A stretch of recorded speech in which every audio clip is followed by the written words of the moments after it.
नमस्कार दोस्तों, मेरा नाम है राहुल यादव और आप सभी का स्वागत है इन्वेस्ट राइट की एक नई वीडियो में। दोस्तों, उम्मीद करता हूं आप सभी लोग स्वस्थ होंगे और अपनी फाइनेंशियल प्लानिंग अच्छी तरह से कर रहे होंगे। अगर फाइनेंशियल प्लानिंग को लेकर किसी तरह का कोई आपके मन में डाउट आता है तो आप लोग कमेंट मुझे कर सकते हैं, क्योंकि कमेंट्स वाली सीरीज अभी भी जारी है। अभी भी आप कमेंट मुझे कर सकते हैं, रिप्लाई आपको मिलेगा और वीडियो के माध्यम से देखने को मिलेगा। देखिए, कमेंट वाली सीरीज में ही आज का जो कमेंट मैंने पिक किया है, सर का नाम है ध्रुव शर्मा। ध्रुव शर्मा जी का कमेंट है, इनका कहना है कि ये एसबीआई फोकस इक्विटी फंड में 50,000 रुपए का लमसम ये कर चुके हैं।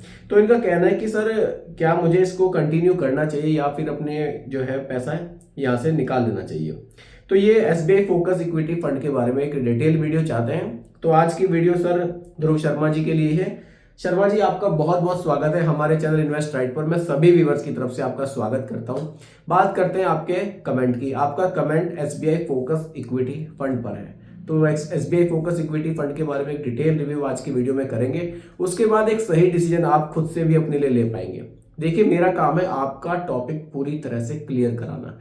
अगर आप एसबीआई फोकस इक्विटी फंड के बारे में थोड़ा भी आपको कंफ्यूजन है तो आज की वीडियो में एसबीआई फोकस इक्विटी फंड को आप अच्छी तरह से जान लेंगे। इसका बेसिक क्या है, ये इन्वेस्टमेंट स्ट्रेटेजी इस फंड की क्या है, रिटर्न्स ये कैसे बनाकर पास्ट में इसने दिए हैं, फ्यूचर में ये कैसे बनाकर दे सकता है।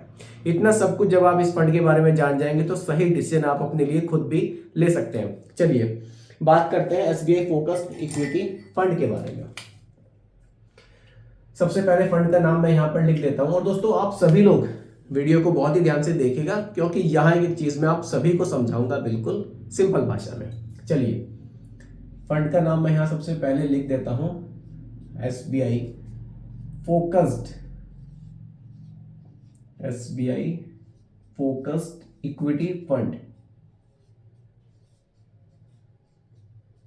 इक्विटी फंड डिजिटल बोर्ड अगर मेरे पास होता ना, आपको वीडियो में बताने में समझाने में इतना मजा आता ना, वीडियो में आप लोगों को भी वीडियो बहुत ज्यादा इंटरेस्टिंग लगती।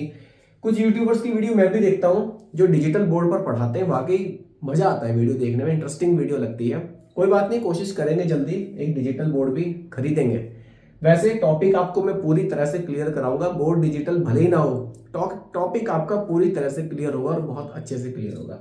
समझते हैं एसबीआई फोकस इक्विटी फंड आखिर है क्या, इसका बेसिक क्या है। देखिए, अब मैं कोशिश कर रहा हूं जिस फंड के बारे में वीडियो बनाता हूं उसका बेसिक आपको बिल्कुल क्लियर कराकर चलता हूं। मान लीजिए आपने एसबीआई फोकस्ड इक्विटी फंड में पैसा इन्वेस्ट किया हुआ है, आपको बेसिक नॉलेज होनी चाहिए कि ये fund large cap, mid cap, small cap category का तो नहीं है। तो फिर इस फंड में ऐसा उन फंड से क्या अलग है, क्यों हमने इस फंड में पैसा इन्वेस्ट किया। देखिए सर, नाम से ही क्लियर है, फोकस्ड फंड है। अब सेबी के नियम के अनुसार, देखिए सेबी के सभी फंड्स पर कुछ ना कुछ नियम लागू होते हैं। इस फंड पर क्या नियम लागू होता है कि ये अपना पैसा मिनिमम, ध्यान से समझिएगा, ये मिनिमम 65% पैसा इक्विटी में इन्वेस्ट करेगा। इक्विटी में मिनिमम 65% पैसा इक्विटी में इन्वेस्ट इसको करना है। फोकस किस पे करेगा, ये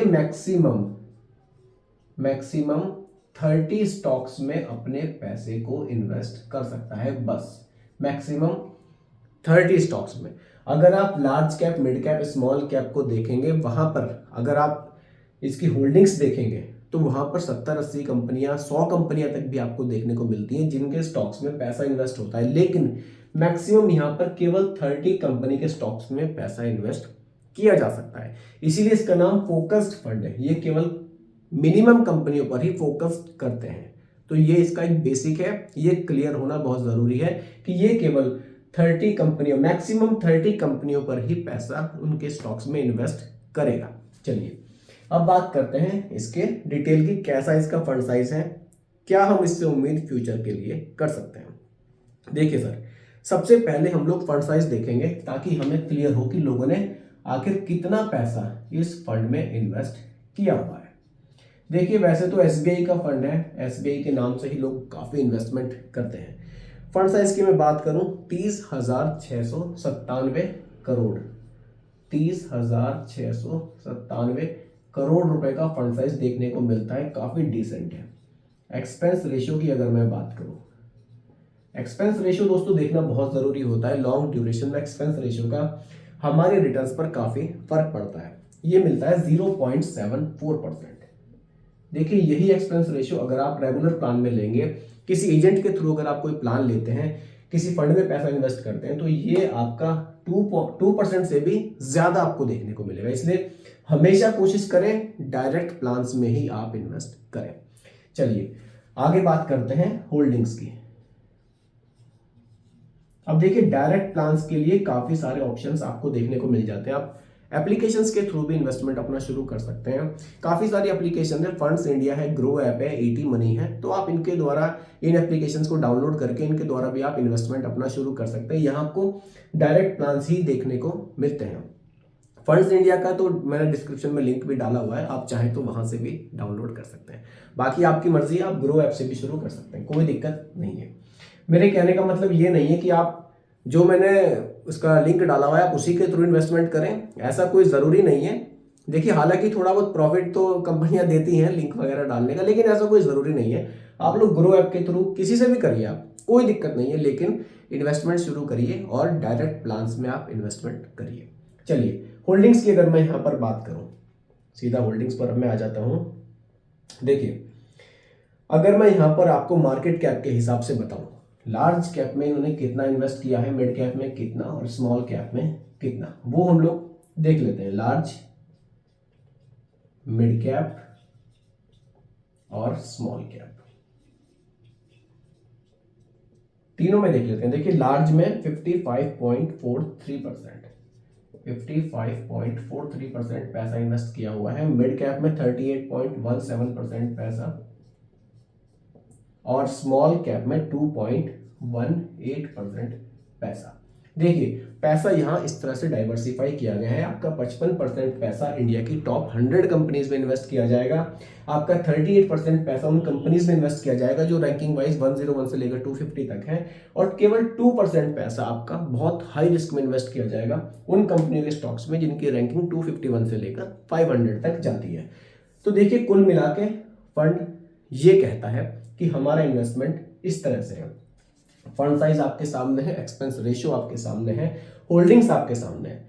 अब देखिए होल्डिंग्स को थोड़ा सा और खोलकर अगर मैं बात करूं, कंपनी वाइज डायरेक्ट होल्डिंग्स की अगर मैं बात करूं, आईसीआईसी बैंक में, मुथूट फाइनेंस लिमिटेड में, एचडीएफसी बैंक में, भारती एयरटेल लिमिटेड में, तो काफी बड़े बड़े स्टॉक्स हमें देखने को मिलते हैं जहां पैसा इन्वेस्ट किया गया है। और देखिए इसने सबसे ज्यादा फोकस कहां किया है, बैंकिंग सेक्टर पर, फाइनेंस सेक्टर पर, और ये सेक्टर हमारा बहुत ग्रोइंग है। आगे फ्यूचर में इसके बढ़ने की संभावनाएं बहुत ज्यादा है। तो फंड को देखकर लगता है, इसकी होल्डिंग्स को देखकर लगता है कि हाँ फ्यूचर में संभावना इसमें बहुत ज्यादा है, क्योंकि देखिए इस फंड ने 35% से भी ज्यादा पैसा केवल फाइनेंशियल सेक्टर में इन्वेस्ट किया हुआ है। बैंकिंग सेक्टर में इसकी होल्डिंग सबसे ज्यादा है, तो फंड में पोटेंशियल लगती है कि हाँ अच्छे रिटर्न्स बनाकर फ्यूचर में दे सकता है। पास्ट के रिटर्न्स की अगर मैं बात करूं, लास्ट के 5 इयर्स में 18% से भी ज्यादा के रिटर्न्स इस फंड ने बनाकर दिए हैं। अगर मैं लॉन्ग टाइम की बात करूं, लास्ट के 10 इयर्स के रिटर्न्स की बात करूं, रिटर्न्स पर आ जाते हैं। देखिए लास्ट 10 इयर्स के रिटर्न्स की अगर मैं बात करूं, 16.46% के रिटर्न्स इस फंड ने बनाकर दिए हैं, जो कि काफी बढ़िया रिटर्न्स है। अगर आपने इस फंड में इन्वेस्ट किया हुआ है, आप खुद से भी समझ सकते हैं, बहुत ज्यादा घबराने की जरूरत नहीं है। अच्छी होल्डिंग्स है फंड की, फ्यूचर में पोटेंशियल है फंड में, आपको रिटर्न्स बनाकर दे सकता है। और देखिए दोस्तों एक बात मैं हमेशा आप लोगों को वीडियोज में कहता हूं, आपका फंड सिलेक्शन उतना ज्यादा डिपेंड नहीं करेगा जितना डिपेंड करेगा कि आपने टाइम उस फंड को कितना दिया है। मान लीजिए किसी फंड ने इसने 16 दिया है, आपने कोई और फंड सिलेक्ट कर लिया, गलती से हो सकता है आपने फंड सही सिलेक्शन आपका नहीं, आपने 14 ले लिया, लेकिन आपने उसको इस फंड के मुकाबले 5 साल ज्यादा चला दिया, इससे भी ज्यादा रिटर्न्स बनाकर दे देगा। इसलिए ड्यूरेशन लंबी होनी बहुत जरूरी है। फंड सिलेक्शन भी मायने रखता है, लेकिन मेरी नजर में ड्यूरेशन ज्यादा मायने रखती है। चलिए अब बात करते हैं, अगर आप इस फंड में, सर के सवाल पर मैं वापस आऊंगा दोबारा से। सर का जो सवाल था, इनका कहना है इन्होंने 50,000 रुपए लमसम किया हुआ है। लमसम इन्होंने इस फंड में किया हुआ है कितना, 50,000 रुपए। कब से किया हुआ है, इन्होंने इन्वेस्टमेंट किया है 2022 से, यानी कि 2022 पूरा 2023 पूरा खत्म होने वाला है। 2 साल इनको इन्वेस्ट करे हुए इस फंड में हो गए हैं। इनको रिडीम करने का चाहिए या नहीं, देखिए आप लोग भी समझ सकते हैं। इसको रिडीम करने का मेरे हिसाब से कोई मतलब अभी नहीं बनता है। होल्डिंग्स बढ़िया है, वेट करना चाहिए। अगर आप लॉन्ग टाइम तक इस फंड को चलाएंगे, मान लीजिए आपने 15 साल इसको होल्ड कर लिया 2022 से 2037 तक, तो 2037 में इसकी वैल्यू मैं आपको कैलकुलेट करके बता सकता हूं कि लगभग उतनी जा सकती है। देखिए एक्यूरेट तो कोई नहीं बता सकता म्यूचुअल फंड में, क्योंकि यहां पर रिटर्न्स फिक्स नहीं है। एग्जाम्पल के लिए यहाँ 16% से ज्यादा के रिटर्न मिले हैं। अगर मैं एग्जाम्पल के लिए 15% भी रखता हूं, आपने 50,000 रुपए इन्वेस्ट किए हुए हैं और अगर आपको फ्यूचर में 15% भी मिल जाता है और आपने 15 साल इसको होल्ड कर लिया, तो जो वैल्यू है 50,000 की वैल्यू आपको 4,06,000 रुपए देखने को मिल सकती है। और अगर आपने इसको 5 साल और होल्ड कर लिया, यानी कि 2042 में इसकी वैल्यू कहां जाएगी वो आप देख लीजिए, वो चली जाएगी 8,18,000, 8.18 लाख। देखिए वैल्यू कितनी तेजी से बढ़ती है। और बढ़ाते हैं 2047, 5 साल इसको हम और बढ़ा देते हैं। अगर आप 5 साल और बढ़ाते हैं तो वैल्यू 16,45,000 रुपए तक जा सकती है। केवल और केवल 50,000 रुपए की वैल्यू की बात मैं यहां कर रहा हूं। रिटर्न्स मैंने यहां पर 15% के रखे हैं एग्जाम्पल के लिए, जबकि 16% से भी ज्यादा के हमें देखने को मिले हैं। देखिए म्यूचुअल फंड का इन्वेस्टमेंट है, रिटर्न्स की गारंटी तो कोई नहीं ले पाएगा यहां पर, लेकिन हाँ पैसा आपका कहां इन्वेस्ट हो रहा है सब कुछ आपको बिल्कुल क्लियर यहां पर बताया जाता है। कोई भी चीज छुपाई आपसे नहीं जाती है। ये चीजें आप देखकर समझ सकते हैं कि हाँ मेरा पैसा आईसीआईसी बैंक में इन्वेस्ट है, मेरा पैसा एचडीएफसी बैंक में इन्वेस्ट है, एसबीआई में इन्वेस्ट है। तो ये इतनी बड़ी बड़ी कंपनियां इतनी जल्दी कहीं भागने वाली नहीं है, तो बहुत ज्यादा भी इसमें घबराने की जरूरत नहीं है। हालांकि देखिए रिस्क तो रहता है, क्योंकि रिटर्न्स कम ज्यादा होते रहते हैं, लेकिन एकदम से बहुत ज्यादा भी घबराने की जरूरत नहीं है। लॉन्ग टाइम में आपको अच्छे रिटर्न्स म्यूचुअल फंड बनाकर दे सकता है। तो दोस्तों आज की जो पूरी वीडियो थी एसबीआई फोकस इक्विटी फंड के बारे में थी। फंड आपको कैसा लगा कमेंट में जरूर बताइएगा। वीडियो आपको कैसी लगी कमेंट में जरूर बताइएगा। पसंद आई हो तो लाइक शेयर भी कीजिएगा, और अगर मेरे चैनल पर अगर आप नए हैं इसको भी सब्सक्राइब आप जरूर कीजिएगा। बहुत बहुत धन्यवाद।